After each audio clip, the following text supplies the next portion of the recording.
Profil Tamara Bleszynsky viral digugat Ryszard Bleszynsky, saudara kandung 34 miliar rupiah biaya obat ayah.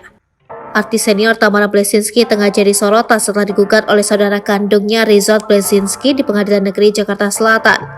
Ryszard Bleszynsky menggugat Tamara Bleszynsky sebesar 34 miliar rupiah terkait pengobatan biaya mendiang sang ayah.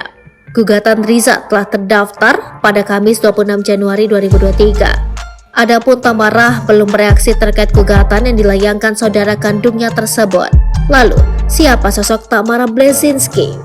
Melansir dari berbagai sumber, Tamara Natalia Kristina Mayawati Bleszynsky lahir pada tanggal 25 Desember 1974. Profesi Tamara Bleszynsky adalah seorang aktris, model, dan penyanyi asal Indonesia. Lahir pada tanggal 25 Desember 1974, Bandung, Jawa Barat. Awal karirnya pernah disanjung sebagai Cindy Crawford-nya Indonesia.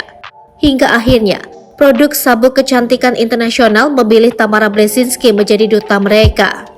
Debut sinetronnya dimulai saat memulai peran Anakku Terlahir Kembali 1996. Tamara Bleszynsky kemudian dipasangkan dengan aktor Anjasmara dalam sinetron fenomenal Wah Cantiknya 2001. Saat itu, Tamara berperan sebagai wanita culas dan penipu. Kemudian ada sinetron Hikmah 2004, merupakan yang terlaris dan digandrungi di negara tetangga. Sampai ibu-ibu luar negara sampai memburu DVD-nya. Akhirnya Tamara meraih Best Favorite Actress 2004 dan 2005. Sampai-sampai Tamara menjadi ikon sinetron Ramadan. Kehidupan pribadi Tamara Bleszynsky tahun 2009 pernah menjalin hubungan cintanya dengan Mike Lewis. Akhirnya pada tanggal 2 Februari 2010, Tamara menikah dengan Mike Lewis di Bali. Pernikahan tersebut sempat menjual foto eksklusif pernikahan mereka sebesar 110 juta ke situs hiburan. Lahir anak bernama Kenzo Leon Bleszynsky Lewis.